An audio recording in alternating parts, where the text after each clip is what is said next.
MBA Show, and today is a Q&A Weekends episode where we answer your question right here on the show. If you have a question you want to ask, just email us at contact@100mba.net, or you can send me a tweet on Twitter @BizRepublic is my handle. As always, I'm your host, your coach, your teacher, Omar Zenhom. I'm also the co-founder of the $100 MBA, a complete business training and community online. If you're looking for some really valuable, great content, check out 100mba.net. We got a free blog. We got some free guides for you to download. We even have a full video course for you on idea validation. Go ahead and check that out over on our website at 100mba.net. Today's question comes from Benjamin, and Benjamin asks, how do you come up with a minimal viable product when you want your business to be based around information? It's a great question, Benjamin. A lot of people, when they think of minimal viable product, they think it's an app, a software, maybe a physical business or a physical product. But you can definitely come up with a minimal viable product when you have a business that's around information or your product is an information-based product. I'm going to give you some tips and some strategies on how to do that in today's episode. So let's get down to business.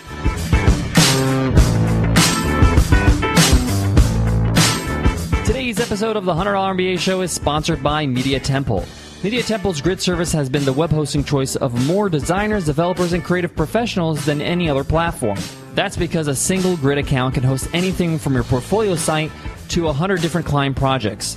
And the grid is ready for anything, hundreds of servers working together to make sure your site is online, even if you suddenly hit the front page of Reddit. And as a special discount for $100 MBA listeners, use promo code MBA25 for 25% off web hosting. Go to MediaTemple.net and enter promo code MBA25. Again, that's MediaTemple.net, promo code MBA25.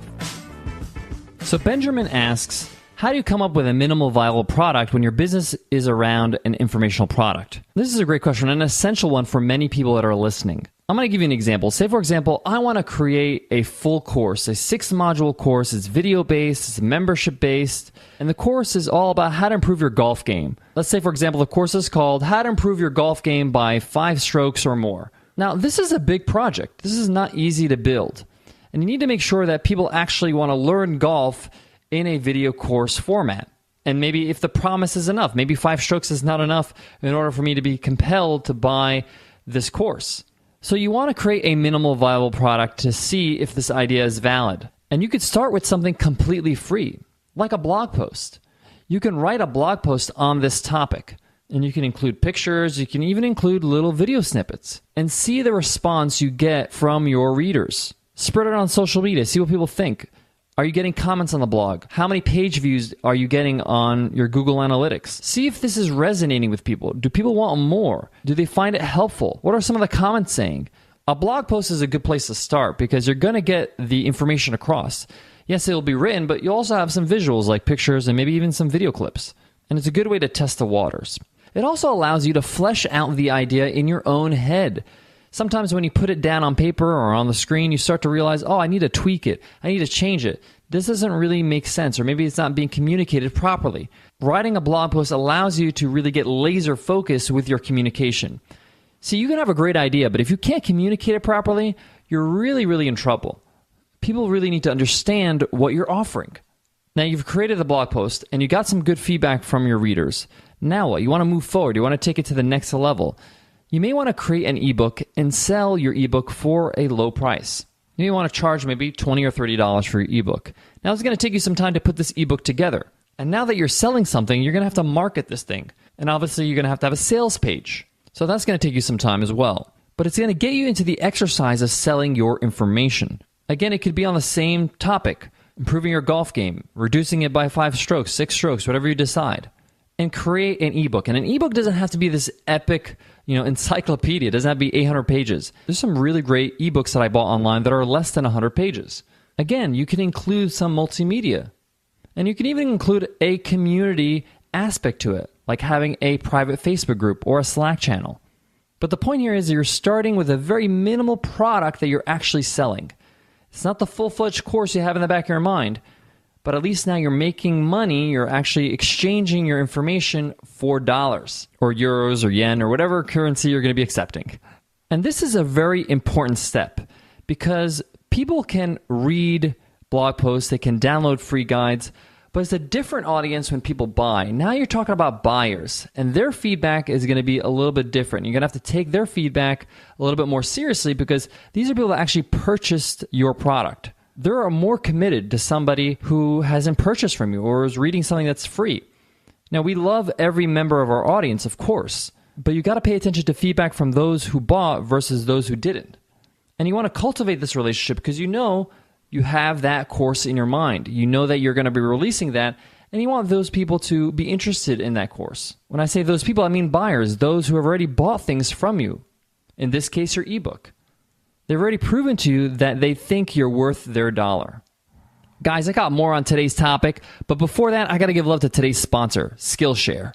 Skillshare is where you can explore thousands of online classes in design, photography, and even business, and a whole lot more. Join a learning community of over 1 million creators to share your work and collaborate with students around the world. Learn from the world's best teachers, like Aaron Draplin, who teaches logo design, or Daniel Krager, who's a New York Times food photographer. Or you can learn business lessons from people like Seth Godin, best-selling authors like Simon Sinek and Guy Kawasaki. You can learn at your own pace and watch classes on your own schedule. And you learn by doing, by creating real projects and getting feedback from the Skillshare community.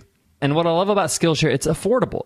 There's a monthly subscription that gives you unlimited access to the entire catalog of over 1,000 online classes. Go to Skillshare.com and get 3 free months with the discount code MBA at checkout. That's pretty awesome. You get 3 free months with our discount code MBA when you head on over to Skillshare.com.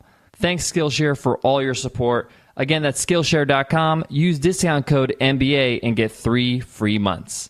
So with your informational product, you now have a few steps. You had the free content with the blog post, then you had your ebook that you're actually charging for, and now you're going to start creating your full-fledged course. You've learned a lot of lessons along the way. You also built an audience of people that are interested in your blog post as well as your actual paid product, your ebook. Just a quick reminder, when you launch a course, it doesn't have to be this humongous thing. It could be something quite basic, and then you can build upon that course as you grow. A lot of people think it has to be like this library of videos. You know, the $100 MBA Training and Community didn't start out with 180 video lessons. We had a few basic modules, and then we built upon those basic modules, and we built extracurricular courses in there. We listened to our actual audience and found out what they needed, and we created courses based on that. So you can grow the course as you grow your audience. And those early adopters that buy your course early on, they get all the additions for free, which is kind of a nice reward for being the people that started out with you.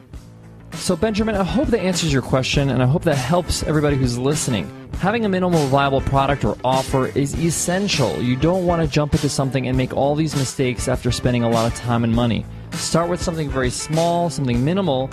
Learn along the way, learn what works, what doesn't, and build as you keep growing. Guys, don't forget, we do this every single weekend, answer your questions. So if you have a question, email us at contact@100mba.net. We would love to hear your question and answer it right here on the show. If you have a minute and you want to support the show, leave us an iTunes rating and a review. We'd love to hear from you. Also, you can share the show on social media. Tell your friends about the $100 MBA show and let them know what you like about it. We'd really appreciate your support. All right, guys, I want to leave you with this. It's very, very important as an entrepreneur to have a long-term view.